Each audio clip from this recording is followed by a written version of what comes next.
When I was a kid, I watched Tetsuo the Iron Man, and I loved it. It was a movie unlike anything I had ever seen, and it quickly became one of my favorites. I wanted to see more stuff like it, but from 2019 to 2023, I went through this gap of not watching as many movies as I should have. I would only end up watching stuff that I came across by chance, and not really examining why it was that I liked the things that I liked. It mostly just ended up being a bunch of low-budget horror movies and exploitation films like Bad Taste and The Wizard of Gore. But after I graduated high school, I started getting back into movies, and taking them a lot more seriously. I went to work on it, trying to find out about as much interesting, obscure, experimental horror movies and indie films that I possibly could.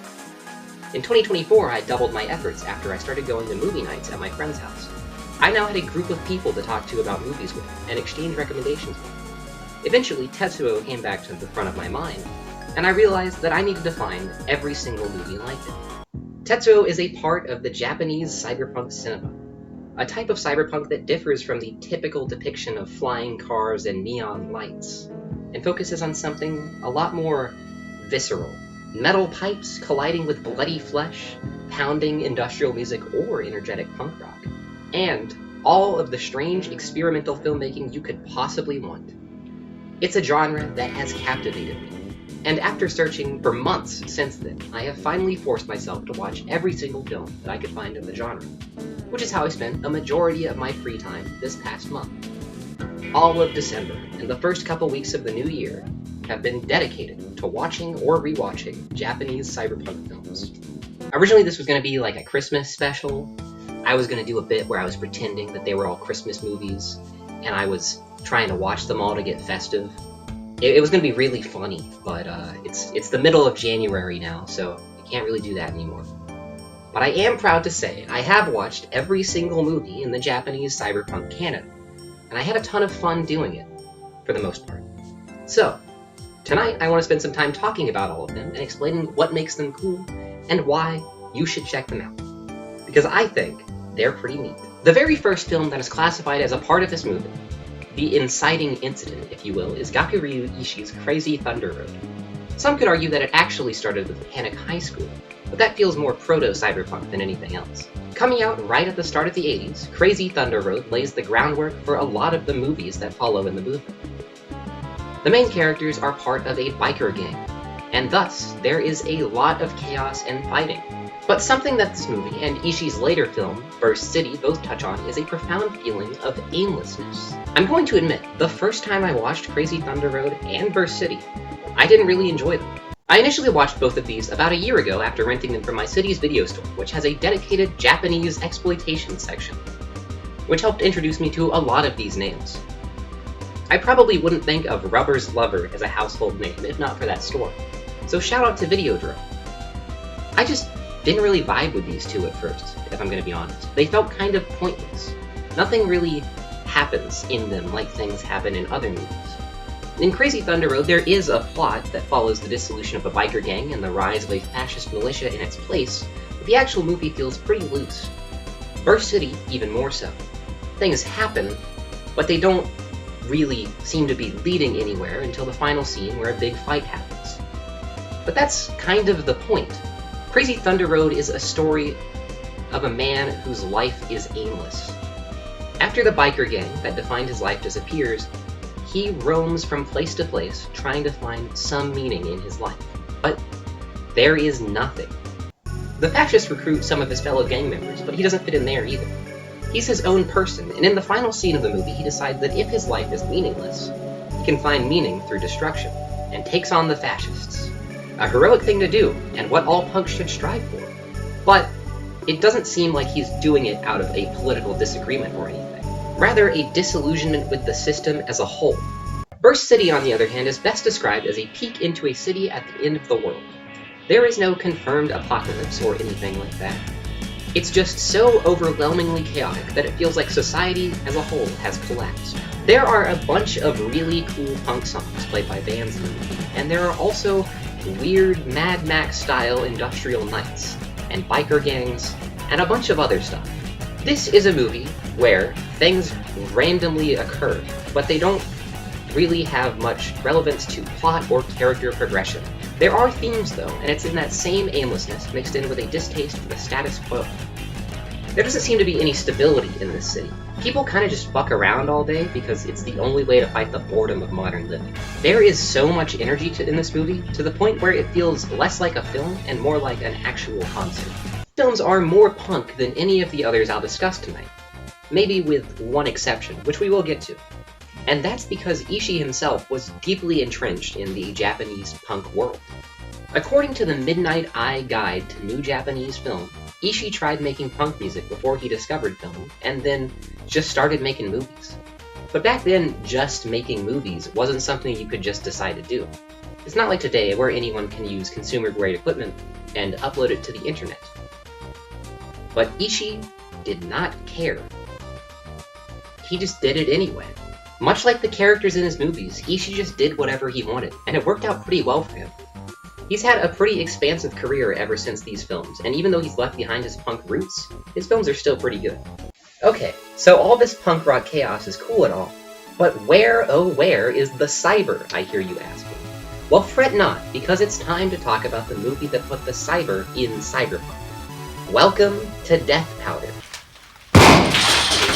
Death Powder is a movie I don't hear nearly enough people talking about for how much of a blast it is. It's a movie that definitely takes a bit of inspiration from Blade Runner, but the cyberpunk world it creates is far more surreal and visceral. The first thing you see in this movie is a bunch of sewage, which sets the tone right away that this movie is going to be a little gross.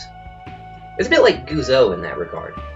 There's lots of cuts to random pulsating masses, and lots of impressive melting flesh effects. But the thing that's most interesting about this film are the several experimental filmmaking decisions it does. It is a film that doesn't care about the established traditions, and in fact spits on them in true punk fashion. You already saw the PNG kick attack, which feels like something that would be in a fucking YouTube movie. But there are also several characters who speak in a muffled enough tone that they need subtitles, and hazy cuts to tranquil imagery. It all feels like a dream, or like a vaporwave music video. It's such a beautiful, hazy trance, that is, until the haze is interrupted by my favorite character in the movie, Dr. Liu, played by Kiyoshiro Imawano, perhaps best known as the composer for Power and Terror, Noam Chomsky in Our Times. He's a mad scientist who made a hot robot woman, and he plays the guitar in the desert. What more could you want from a man? Death Powder is criminally overlooked. It's one of my personal favorite Japanese cyberpunk movies, but it might be a lot worse than some of the films I like less. Perhaps I just have bad taste, but pretty much every other film I'll be discussing tonight has some sort of grand statement about the human condition. Death Powder is light on themes. There's a little bit about the delineation between androids and humanity, and what defines someone's identity, but it is not explored super in-depth, because Death Powder is less than 50 minutes long. It's really a shame, because it feels like there's a much wider world outside of this vignette that's left unexplored, but alas, the Death Powder expanded universe will never take shape. Maybe that's a good thing, though. I think sometimes things are better left as weird standalone stories than being continuously expanded upon for no reason. One thing I will say is that the music in this movie is amazing. But that goes for most of these movies. I call attention to it here, though, because the director of this film, Shigeru Izumiya, also did the music for Harlem Valentine's Day, Blood is Sex. Oh, and also some movie called Crazy Thunder Road. Yeah, the one thing about this movement being so small and niche is that there's a lot of crossover between actors and crew members. I say this, but the next thing I'm going to talk about is, of course, something made by people who are completely unrelated to any of the films we've just talked about. I'm so good at writing videos. In 1986, an underground theater troupe released their first short film, at least the first one that isn't lost to time. A film called The Phantom of Regular Size. It was even more experimental than Death Powder, and much more psychological in nature. In a mere 18 minutes, an unwell man has a run-in with a strange metal-handed woman, murders his own girlfriend, metamorphoses into metal, and fuses with another man into a giant phallic robot that will surely destroy Tokyo, if not the whole world. It's a very packed 18 minutes. As a short film, it's very impressive, especially the experimental use of stop motion to show people flying across the ground at hyper speed. This might sound a little familiar, because this was the first film created by the Kaiju Theater, a group founded by Shinya Tsukamoto, the director of Tetsuo the Iron Man. This film acts as a sort of prototype for Tetsuo. See, initially they made weird underground theater that they could perform wherever they wanted. But over time, as Tsukamoto collaborated with more and more actors, he found a few that he really liked working with, namely Kei Fujiwara, who would become his right-hand woman for his first few films, and Tomoro Taguchi, who would go on to act in most of Tsukamoto's films, among many others. These three, and also Nobu Kanaka, who I can't find much information about online, but who was a frequent Tsukamoto collaborator, created The Phantom of Regular Size all on their own. And with it, they touched on something uniquely surreal and psychosexual. So the next movie they made was a complete 180 in the other direction. The Adventure of Denshu Kozo is a delightful little film about a boy with a giant electrical pylon growing out of his back, who, stop me if you've heard this one before, time travels to the future where evil punk rock vampires have blocked out the sun with atomic dust, and everything is blue. He is trained by a mysterious older woman to fight the vampires and become the hero he is prophesized to be. Denshu Kozo is a very silly movie, with a surprising amount of slapstick and humor throughout. Though, there is a darkness beneath the surface of it. As silly as these punk rock vampires initially seem to be, they are still monsters. Combine that with the implication that this is a never-ending time loop that the Electric Rod Boy is forced to endure, it becomes a lot darker. You see, when you're happy, you dance to the music. But when you're sad, you understand the lyrics.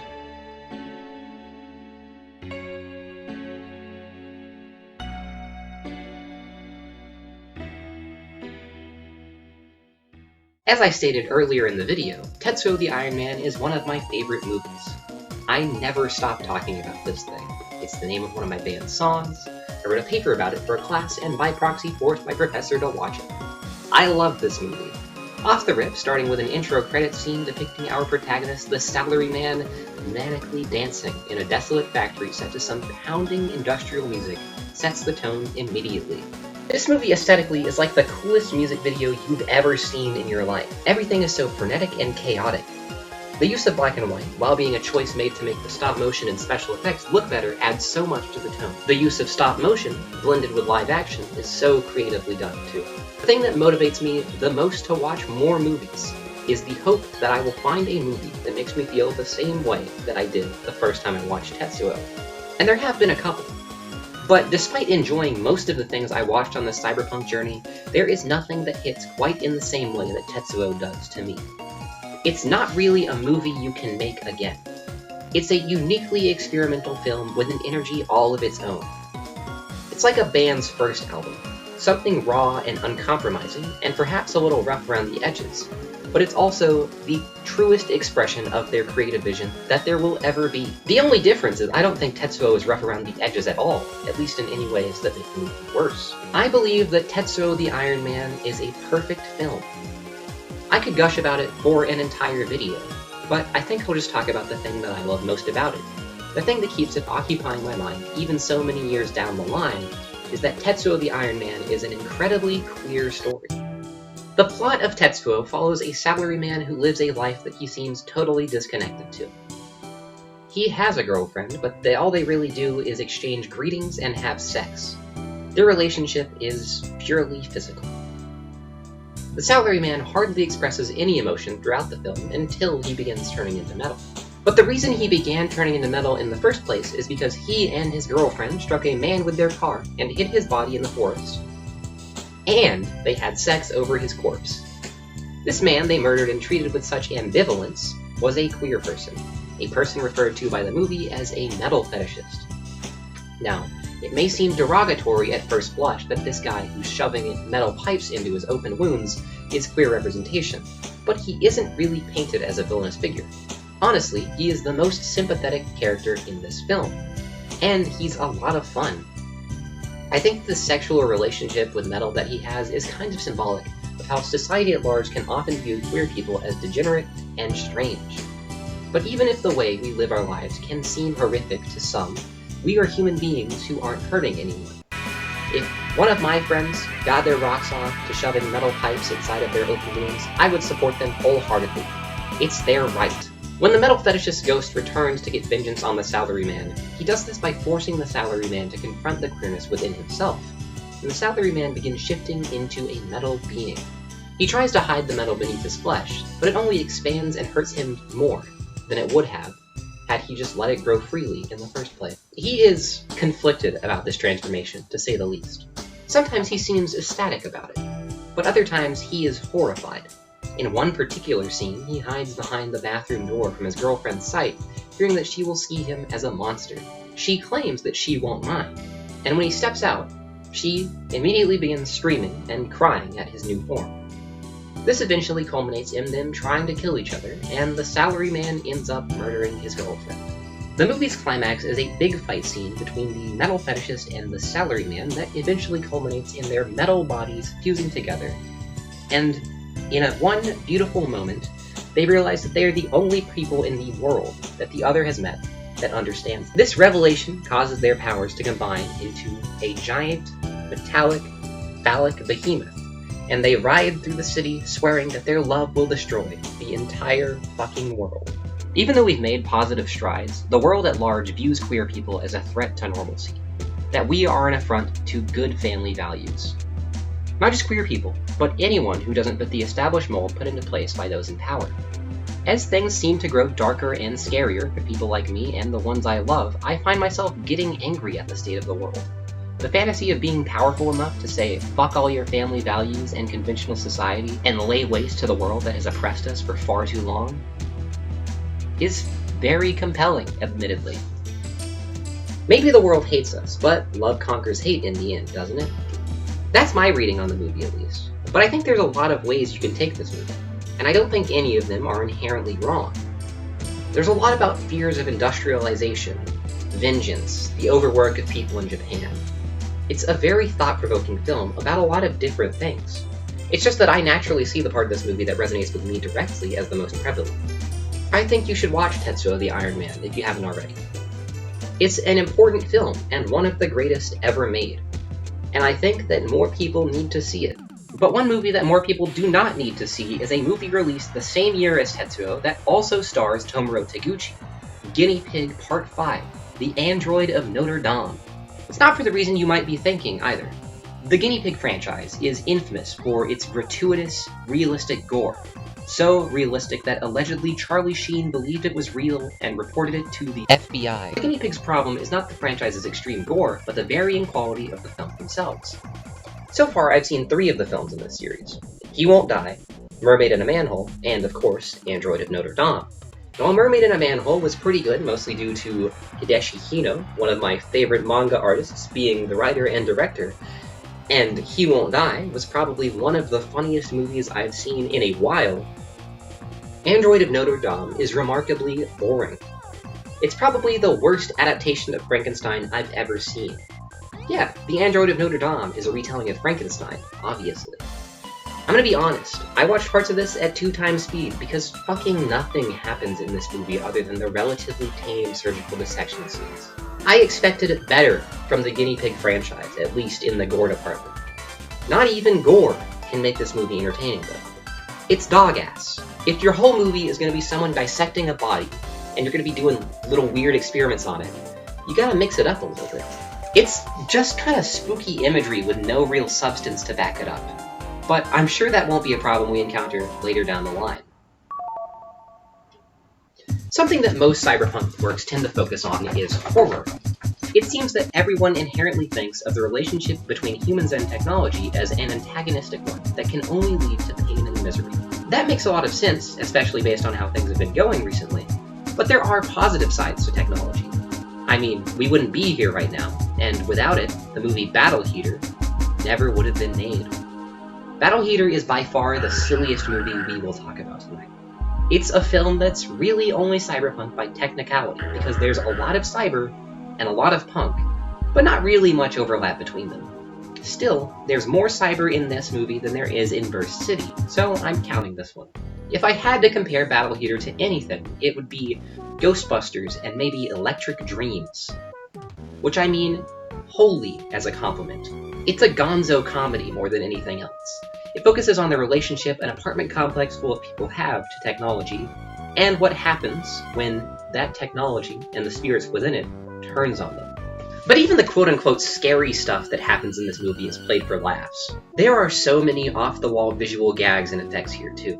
Check out this crazy cyber Buddha, or the elaborate automatic elder suicide machine. Within the first 5 minutes I was sold on this movie after a car fell off a hill, and what you would assume is a low-budget effect of a miniature car falling down perfectly on its wheels is crushed by the giant tire of the real car, completely subverting the viewer's expectations and implying that they just had a tiny replica of their own car in their possession.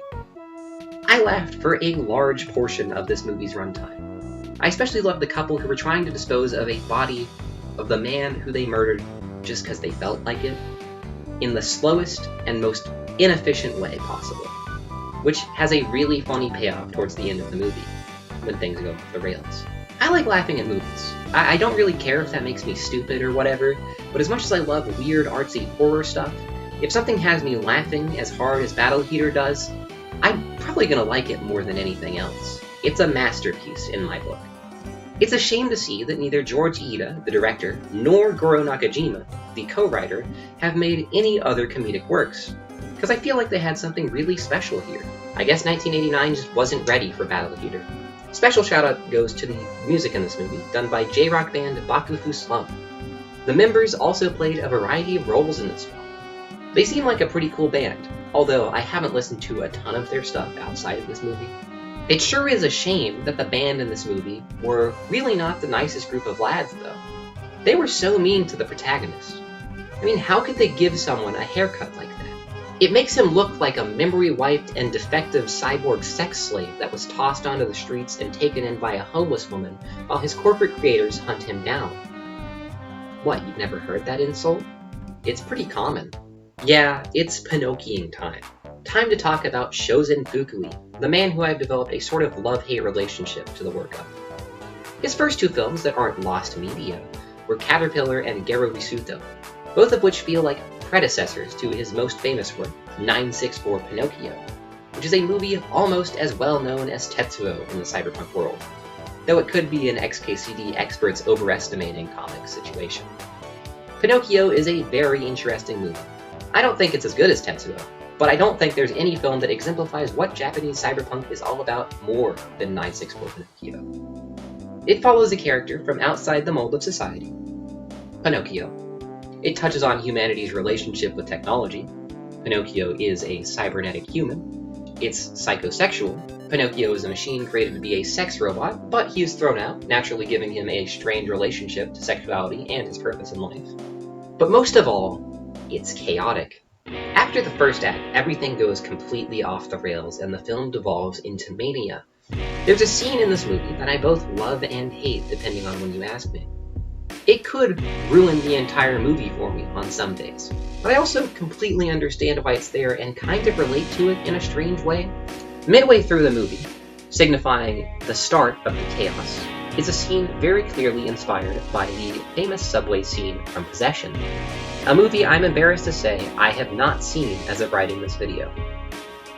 Or recording it. Look, it's on the list, okay? I have to watch Dandy Dust first, though, and Meet the Hollowheads, and Dream Dimension Hunter Fandora.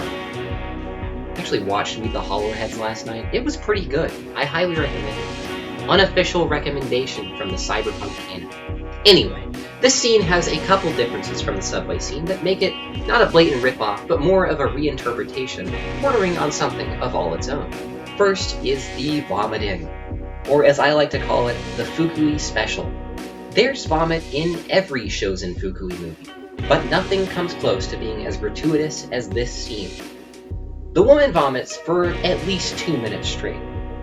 There's so much of it. It's a physically impossible amount of vomit. It's disgusting. The texture of it is so realistic, and the way it just keeps going and how she puts her hands in it is... I admit, I've had to look away and or skip this scene almost every time I've watched the movie. The vomit and spit are just two things I can't stand seeing, but I understand this completely too. Whenever I get stressed out, which happens relatively often, I will sometimes end up with my knees on the bathroom floor, staring into the bowl of the toilet, and vomiting my guts out. It's the way my body, and I'm sure many others, react to extreme feelings. Vomit appears in a large portion of these movies, actually, and it almost always happens when someone is confronted with something incomprehensibly bad. In moments like that, the only things you can do are laugh, vomit, and scream. And that's all that happens in this scene. It captures that overwhelming feeling perfectly, and I think the off-putting and unwatchable nature of the scene adds to that. But what elevates the scene in my eyes are the real people who pass through the shots. No one bats an eye while this woman is clearly having the worst time ever. And you know what? By skipping this scene, maybe I'm just like those people who try to pass on by and ignore her. As unfortunate as it is, people don't like to be confronted with something that uncomfortable. But people do feel like this sometimes, and people often ignore them. I've felt like this before, and no one stopped to help me. I guess it's just human nature. That aspect of human nature is explored even more deeply in the climax of the film, where Pinocchio is dragged through the city screaming for what feels like an eternity. And again, no one cares. No one helps him. It's not their business after all. They have somewhere to be.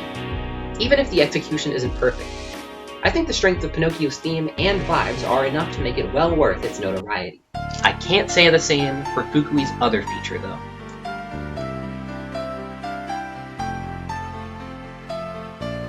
Something you may or may not know about me is that I have a penchant for noise music. Noise music, if you don't know, is a genre of music that takes the conventions of what people consider pleasant about music and does the exact opposite. Shrieking static and feedback, guitars distorted beyond what was thought possible, and if there are vocals, they're screaming. I think most noise music is pretty cool, but there's a form of noise music more extreme than all the others. The noisiest possible music. When pushed as far as possible, noise music becomes harsh noise.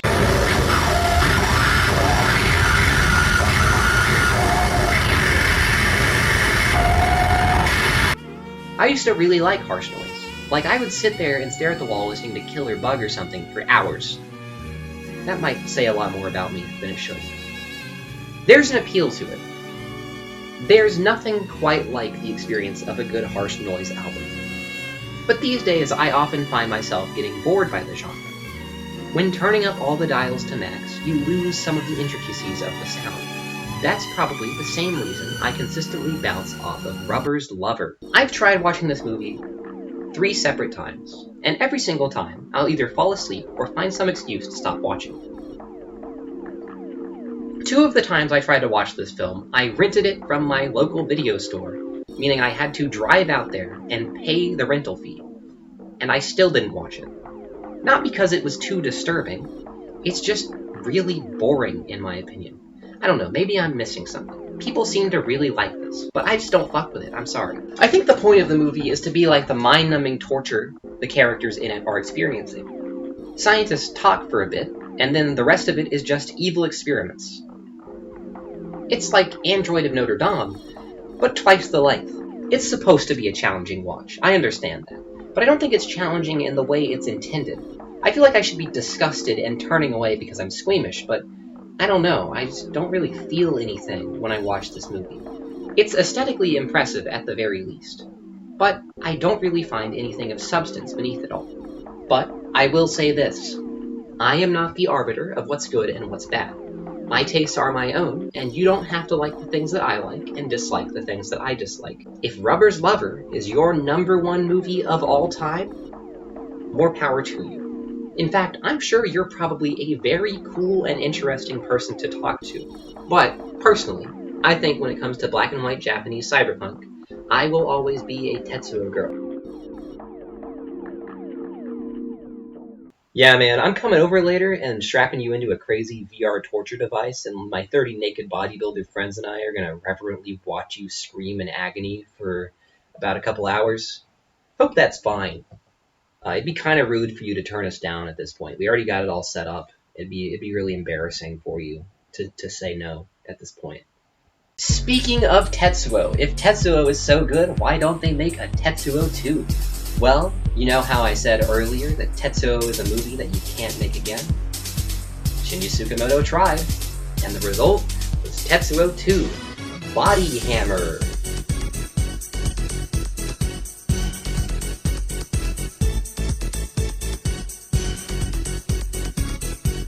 I've known about this film for a long time. I was scared to watch it, if I'm being honest. I knew logically it was physically impossible for it to be better than the original, considering the original is like the best thing ever. Any follow-up could only be met with disappointment. I tried to work up the courage to watch it though. It played at my local indie theater, and I almost went, but I was busy that night, so I couldn't do it. I nearly rented it from the same video store that I rented the other films from, but, there were other things to rent. I even taped over a copy of National Lampoon's Vacation with it so that I could watch it at a sort of blind selection New Year's Eve movie night I hosted. But Barry J. Gillis's Wicked World, taped over Fat Albert, ended up being picked instead. Making this video gave me an excuse to watch a ton of movies I've been meaning to, but Tetsuo 2 was definitely one of the biggest ones. I'm sure you can see where this is going. Tetsuo 2 is the most disappointing movie I've ever seen. First thing, Tetsuo 1 had a distinct black and white coloring to it, but black and white is old hat. So how about instead we make everything blue, so it just looks like day for night the whole time? You know how the metal mutation was kind of mysterious and supernatural in the original, and how it felt metaphorical and up to interpretation? Fuck all that. It's actually a science experiment to create human weapons run by 30 naked buff guys who live in an abandoned warehouse and lift weights all day. The music in the original was inventive and experimental, and fit the film perfectly. Let's replace it with one song that plays for the majority of the film and sounds like rejected SMP battle music.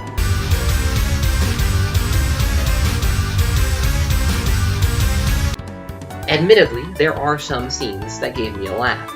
The whole chase sequence, where they look for their son, and after fighting tooth and nail, get him back, only for him to immediately be kidnapped once again, and for an identical chase sequence to play out, is a hilarious concept. And the scene where he accidentally blows his little son into bloody chunks with his mutant gun is amazing. Not many movies would be brave enough to have a scene where that happens, but I don't know if it makes the movie good. I think what's frustrating about this movie is that there was potential here. It sounds like I'm complaining that it's too different from the original, but honestly, my biggest problem with it is how the film feels like a sort of retcon of the original, rather than a sequel. Tomuro Taguchi is back as a salaryman again, and some of the themes feel like retreads of what came before, but shoddily pasting over it with this mediocre sci-fi plot so that it makes more sense. But there's something in here that could work really well if the movie wasn't afraid to do something completely different. Near the end of the film, we have a flashback where it's explained that from childhood, the antagonist was raised to be a violent person. He was born to be a weapon, and had a horrible, abusive childhood because of that. His parents were violent with each other too. All he knew was violence. This could be an incredibly compelling story, where all of this is simply tacked on in the last 20-ish minutes, and it doesn't really affect the rest of the film at all. And what drives me crazy about this is I know Tsukamoto can do better than this. Bullet Ballet is another film of his, and it's also one of the best things I've ever seen. He is an extremely talented director, and I've loved pretty much everything outside of the Tetsuo sequels that he's made. I don't know why this movie turned out so horrible. I think it's maybe a pressure to one-up himself or elaborate on the original film, but in doing so, he creates something that seems to not understand any of what made the first film the masterpiece that it was. Okay, so I've since actually rewatched Tetsuo 2 Body Hammer, and it's not nearly as bad as I thought it was the first time going through, and that might just be because I've seen Tetsuo the Bullet Man now, and that movie is, like, unforgivably bad. We'll get to that. I feel like I was a little too hard on this movie. I think I was just a little frustrated at first. It's still not great, but it's not the worst thing ever made. Okay, sorry, bye. I just felt like I needed to clarify that. Back to the video now. But maybe someone else could try to make Tetsuo again. How about this guy? Yoshihiro Nishimura. Anatomia Extinction is an extremely cool name for a movie. But I think more than any of these other movies, it is an extremely derivative work. It feels like an alternate reality Tetsuo the Iron Man. If there was like a yesterday situation and someone was the only person to wake up in an alternate reality where everything was the same except no one remembered Tetsuo the Iron Man, this is probably the film that character in that extremely oddly specific and niche story would make. That's not to say it's bad though. Honestly, it's better than Body Hammer at the very least. And there's enough different and interesting about this film on its own that makes it stand out. But the structure is almost identical to Tetsuo. It follows a businessman who doesn't fit in, cleverly symbolized by his striking blonde hair that sticks out in the crowds of people on their way to work. These shots of him standing in the city are very evocative of that isolation and alienation that can drive someone mad, and that's exactly what happens over the course of the film. There is also a theme of the problem of overpopulation running throughout this whole movie, and I find that really interesting. It seems to be a satire of the idea of population control, as instead of turning into a gay metal man, our protagonist becomes an engineer, a mutant bent on killing as many people as possible to curb overpopulation. They're kind of like the guys in They Live, even having secret messages inside the news broadcast that only they can understand. But it could also be a play on how being overwhelmed by a situation, in this case, being in a massive city, could lead you to psychosis. Though, in my experience, that doesn't tend to result in a violent rampage. I will say, though, the violent rampage part of this movie is a blast. The feed me a stray cat energy it exudes is incredible, and I wish it lasted longer, but this movie is another straight-to-video short film. Still, I honestly think this movie might be a better successor to Tetsuo than the actual Tetsuo 2. Back when we were talking about Tetsuo 1, I mentioned Kei Fujiwara, Tsukamoto's right-hand woman during the early days of kaiju theater. Well, after Tetsuo was finished, she split off and started doing creative things on her own, eventually leading to the formation of her very own indie theater company, Organ Vital. Eventually, this led to the creation of their debut film, Organ, and this movie is incredible. It's exactly the kind of thing I wanted to find while going on this little cyberpunk hunt. It is a film that practices the delicate act of artful transgression, covering topics that, if handled by a less skilled director, would come off as exploitative and shocking just for the sake of it.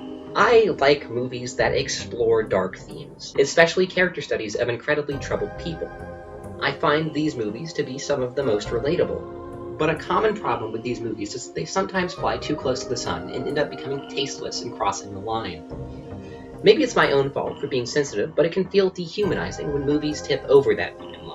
Organ is a movie that does crazy backflips and karate moves on that tightrope and somehow manages to stick the landing. It's a movie about organ dealers and mad scientists, but it's also a movie about how abuse affects people in the long term. It's a movie that led me to believe Kei Fujiwara was a genius. But a movie that led me to believe its writer might be a little bit stupid is 1996's Scandal, written by Chiaki J. Konaka, who wrote Serial Experiments Lain, The Big O, and Digimon Tamers. As much as I love Lain and have a fondness for The Big O, there tends to be a level of nuance missing in a lot of Konaka's writing. Don't even get me started on the Digimon Tamers cancel culture play. Not super noticeable in something hazy and strange like Lain, but in a relatively grounded story like Scandal, his weaknesses as a writer are much more clear. This movie is strange because it touches on a lot of interesting, thought-provoking themes, but it does it in such a clunky way that it just comes off as humorous. Have you ever seen Rear Window? Well, this movie is pretty much a cyberpunk spin on that story, following a weird guy who puts cameras in his neighbors' apartments to spy on them because he's bored, a la TV show, and finds out about a young girl who seems to be being abused by his neighbor, who seems to act differently when he's at work than at home. This leads the protagonist to believe he has a split personality or something. Words of the movie, not me. It's very intriguing to me that Konaka would later go on to write Lain, which is famous for having the poster child of characters with a dissociative disorder. But he handles the subject so melodramatically here. I guess he had 2 years to practice. Melodrama is a great word to describe this whole film, especially the third act, which throws twist after twist at the viewer, hoping to strike some sort of shocking chord, but ends up fumbling completely, with an ending that paints this young girl who is being abused by a much older man as the real abuser. It's too ridiculous to be anything other than funny. If you want to watch some Z-grade gutter trash, I highly recommend 1996's Scandal. It was admittedly pretty entertaining, and I have to give it credit for its undeniable 90s swag. But after the 90s, cyberpunk films started taking a slightly different approach. Between 2004 and 2005, it seemed like everyone wanted to make a movie about being stuck somewhere. 3 separate movies came out by different directors. I'm dubbing these films the Cyberstuck Trilogy.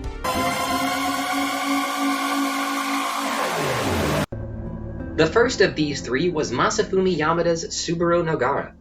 Yamada is most famous for making the live-action Corpse Party movies, which I am surprised to find out there is more than one of.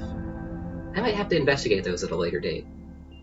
Regardless, this film stands out from the rest of his filmography as a strange art house piece. 2 people are in a dingy room with no way of escaping. The woman is a nurse, and the man has a strange metal object strapped to his back. At first, this concept might sound a little familiar. It's strikingly similar to Saw. However, Subaru Nogara came out in 2004 on July 3rd, and Saw didn't play in any Japanese theaters until October 30th of that same year, so the similarity is likely coincidental. Again, everyone was making movies about being stuck in a room. Perhaps they were inspired by Cube. I'm no expert on claustrophobic cinema, so I couldn't tell you for sure, but if I had to hazard a guess, I would say that it's an extremely efficient way to make a movie.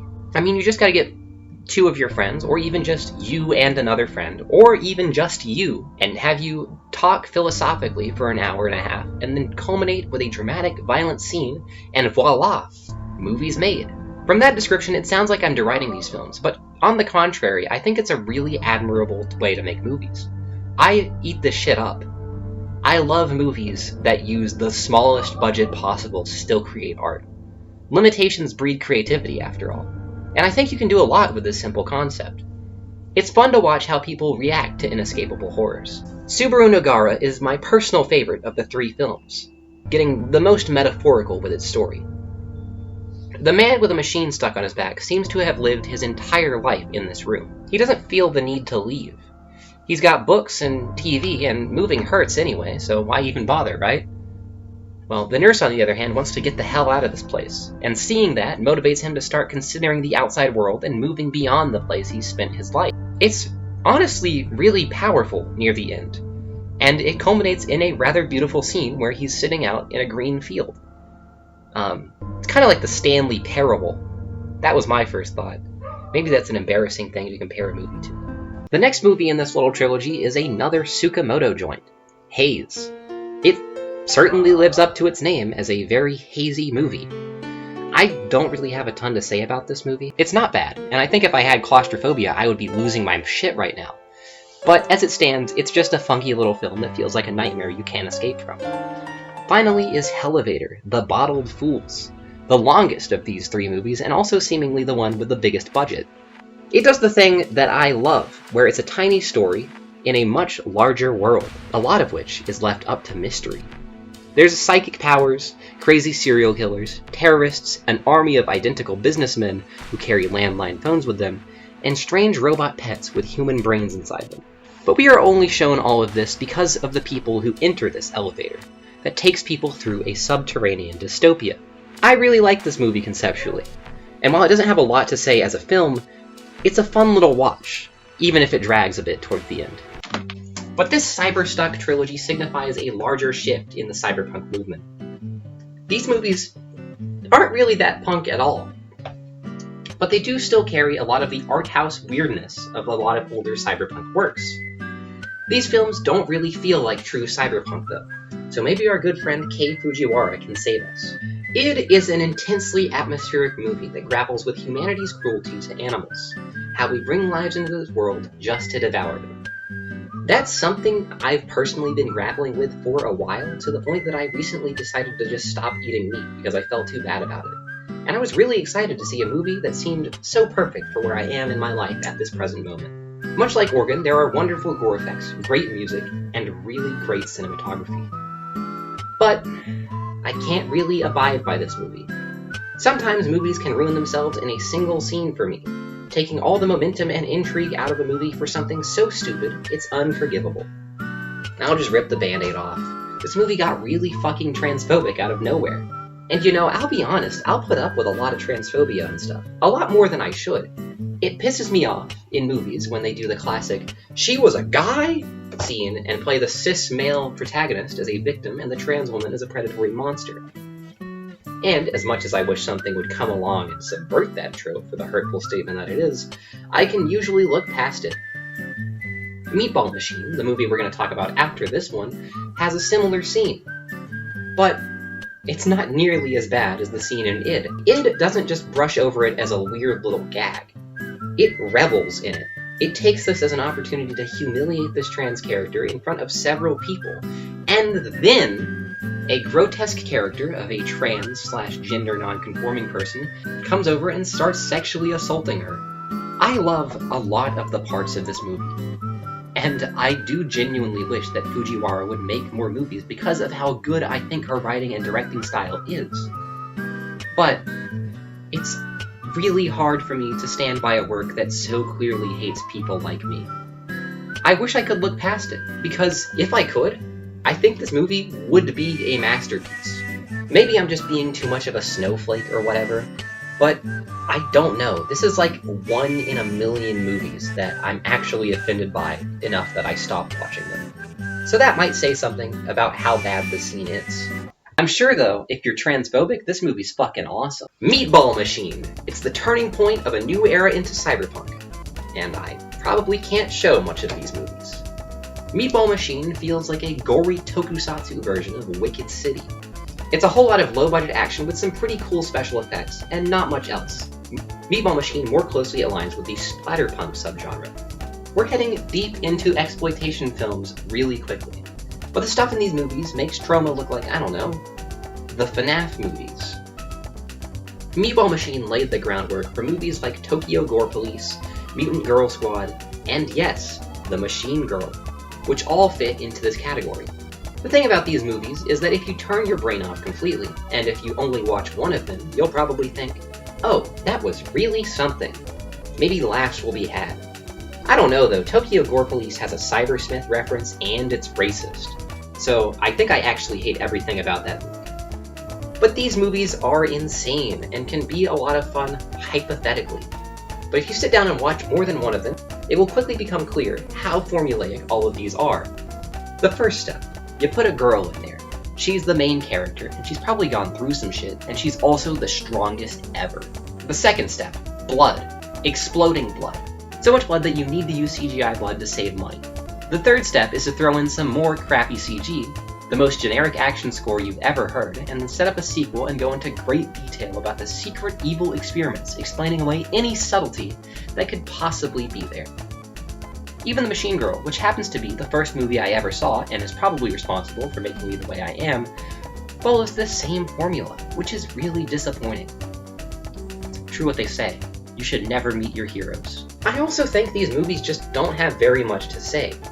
Tokyo Gore Police is a sequel in spirit to Anatomia Extinction, and while it does harness some of the gonzo energy of that film, and it does seem to attempt to make some level of social commentary, it also just comes off more like they were a bunch of 15-year-olds trying to come up with the craziest, edgy jokes ever to be shocking and get laughs.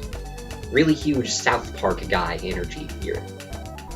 Admittedly, I did laugh a couple times.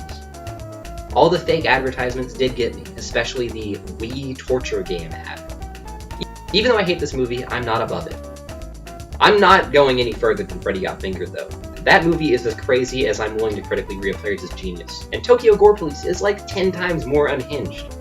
But it kind of just becomes noise at that point. It's the most extreme thing ever, but it follows very predictable patterns of extremity that don't really do anything for me.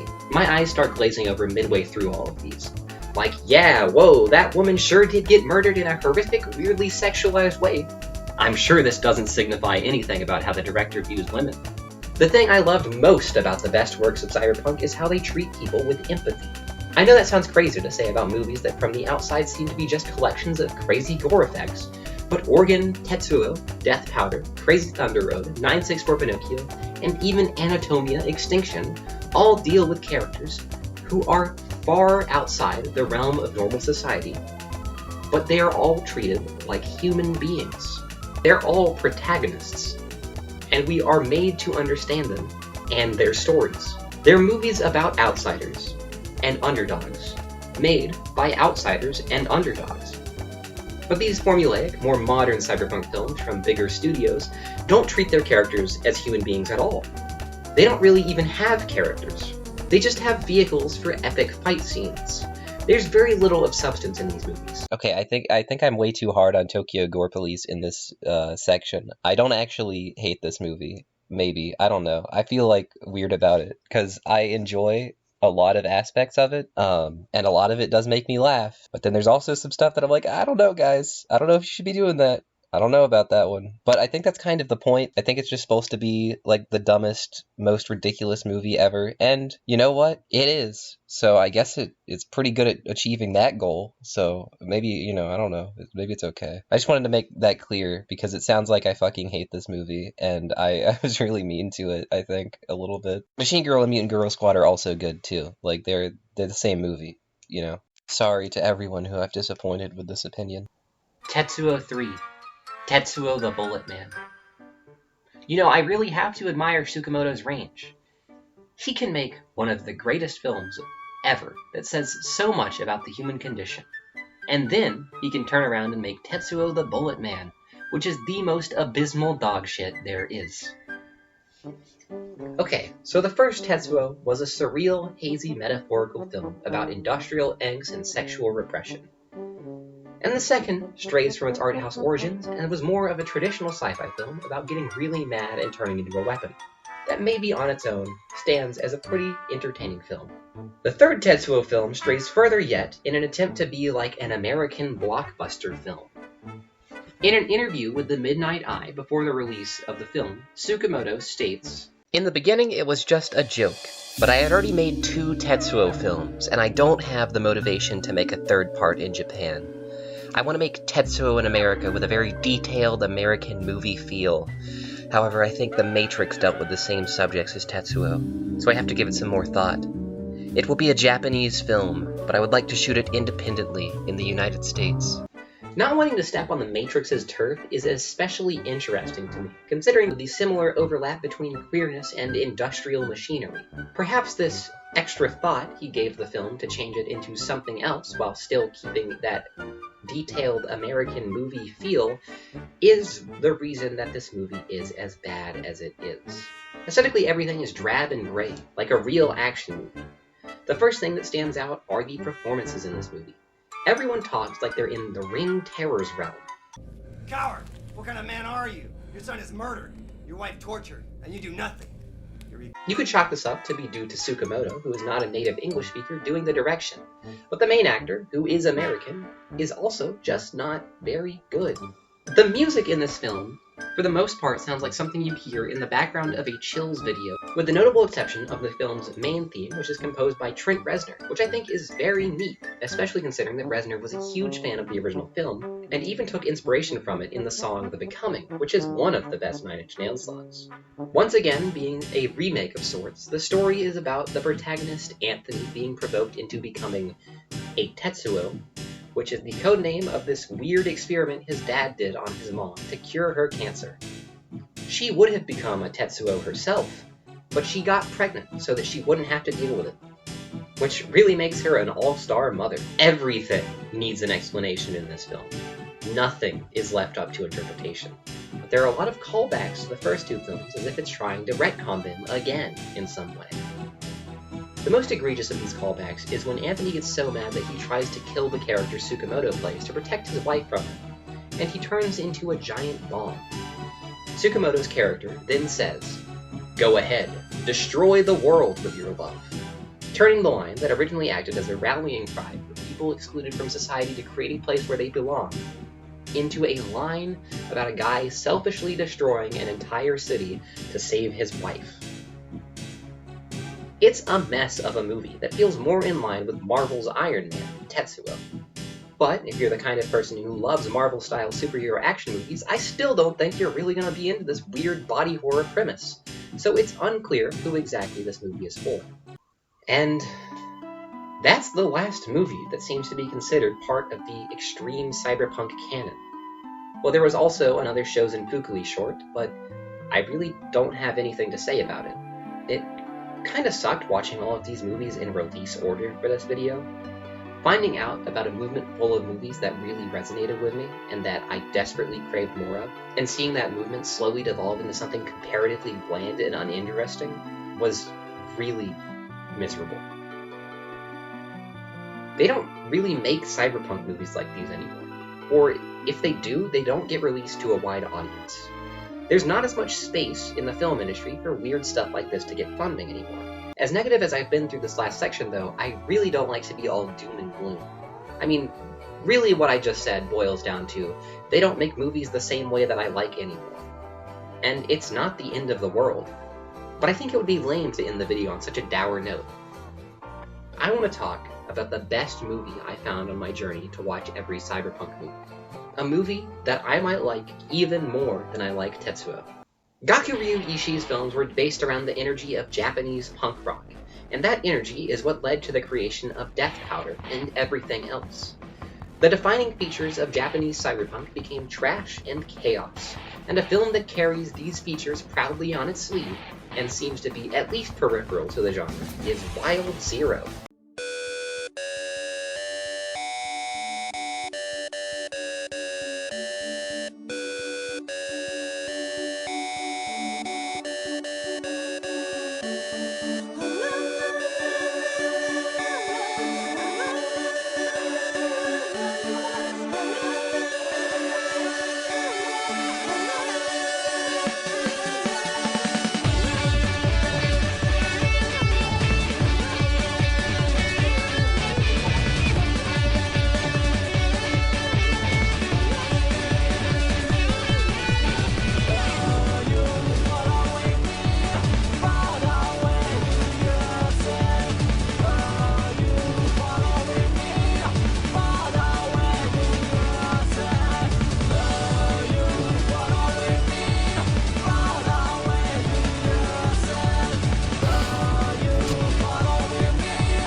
This movie might be perfect. Wild Zero is a story about aliens turning humans into zombies and bringing about the apocalypse.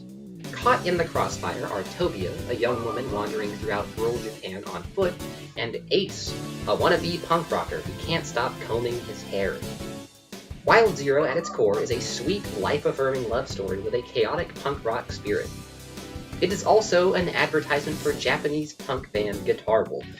And just this once, I think I may be susceptible to advertising.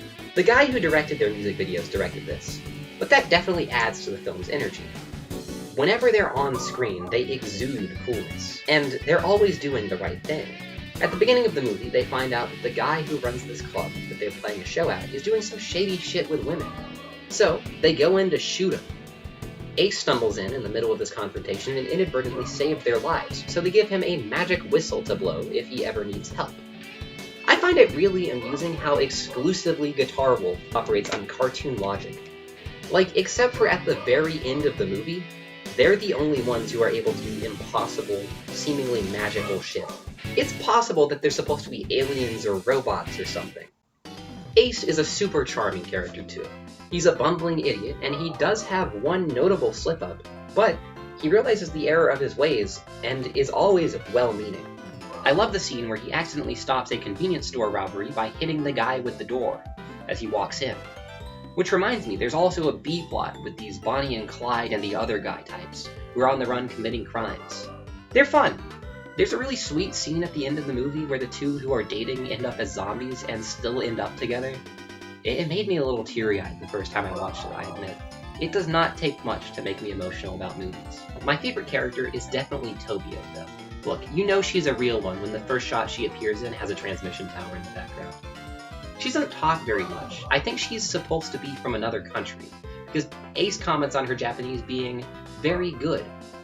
But maybe that's just a joke that got lost in translation. Her performance tells you a lot about her character, though.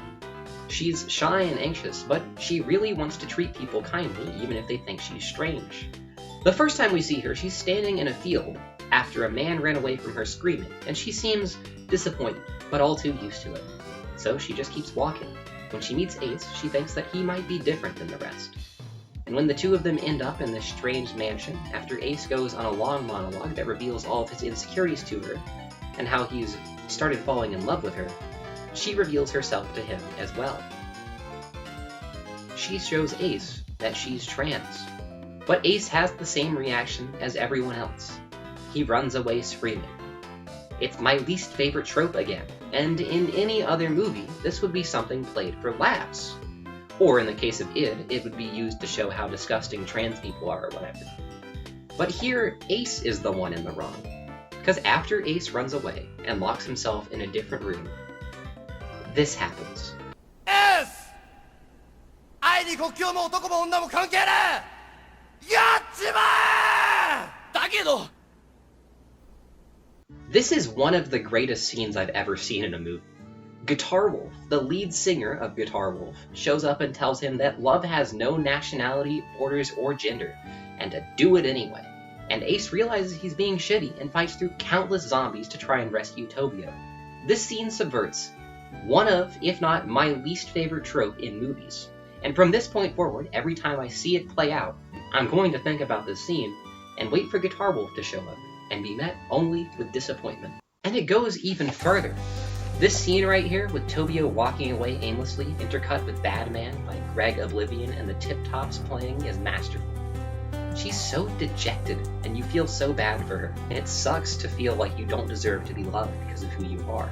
And the contrast between this and Ace smashing through zombies to go help her and apologize is genuinely touching. The fact that this campy horror film that you would think only exists to promote a relatively obscure punk rock band from 1999 is more progressive about this shit than most modern movies is insane to me.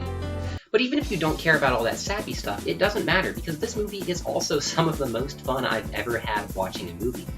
Perhaps the most fun I've had watching a movie on my own. The zombie effects are the perfect amount of campiness while still not looking stupid and fake. I already talked about how cool Guitar Wolf the characters are. There's also a couple sequences where they play their music, and it's awesome. Awesome enough that I've listened to several of their albums now, and I now aspire to have a stage presence as good as theirs is. The soundtrack in general is incredible. There's a lot of funny scenes too. And of course, tons of exploding zombie head effects. To illustrate the chaos of this film, there's actually an official Wild Zero drinking game, which is as follows. Drink every time someone combs their hair, says rock and roll, or drinks. And drink every time fire shoots out of something, something explodes, or a zombie's head pops. This doesn't sound like it would be a lot, but on a rewatch I decided to try this myself, and even though I was trying to limit myself a little bit because I'm not much of a drinker, I ended up going through a beer on average every 25 minutes. I was wasted by the end of this. I was so relieved when Ace dropped his cone. But this movie doesn't just add explosions to every scene. It seems to have a perfect balance of when to hold back and when to go full throttle, so that nothing ever loses its impact. Staying restrained until near the end of the film when Guitar Wolf starts using his crazy lightning powers and cuts a UFO in half with a katana hidden inside his guitar. Come on. You know it's badass. This is one of those movies that you can probably rewatch endlessly and still have fun with. The kind of movie you turn on after a long day or while hanging out with friends to laugh alongside.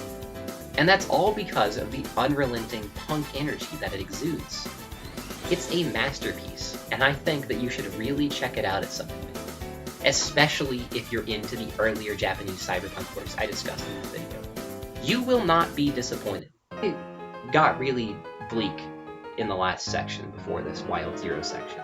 But it's not all bad. I think the energy of Japanese cyberpunk is preserved in weird internet art, especially indie games. I mean, look at stuff like Mouthwashing, Psychopomp, or Signalis, all of which explore strange and or flawed people living in hostile worlds and merge flesh with machines. I think the indie game space is starting to occupy the transgressive niche that indie movies used to take up, because you don't need nearly as much money to make a game as you do to make a movie. I'm also certain that somewhere out there, indie DIY filmmakers are carrying on the legacy of stuff like Tetsuo and making some wild stuff. I just haven't seen it or been able to find it. But I believe. There were some movies I didn't talk about in this video, namely Mika Troy, Monster Heaven Ghost Hero, Lady Battle Cop, and Electric Dragon 80,000 Volt. It's not because I don't know about them. In fact, I watched all of them, save for Lady Battle Cop. I just didn't have a lot to say other than they were fun. Except Mika Troy, that one was kind of boring. Electric Dragon and Monster Heaven were great though. I highly recommend those two. There are also a ton of movies that aren't from Japan that carry on the same spirit of the Japanese cyberpunk movement. Iku, which while filmed in Japan was created by people from a variety of countries, directed by Taiwanese-American director Xu Lian-chen, is an avant-garde porn film that covers familiar themes. Save the Green Planet is a satirical Korean cyber torture film, and a personal favorite of mine that I could and probably will make a whole video about, Love God, directed by Frank Gros, is very much akin to Death Powder. The point I'm trying to make is that although this genre did originate in Japan, and Japanese is part of the name of the genre, I think the spirit of this genre exists in films from all over the world. I watch a lot of Japanese films, but I don't think that something being Japanese makes it inherently better or good or special. The themes in these movies are universal. And I think that so long as people are making art for themselves, there will always be more art like this. So, what did we learn? Well, all this debate about what is and isn't cyberpunk is pointless. The real cyberpunk was the friends we made along the way. Or whatever.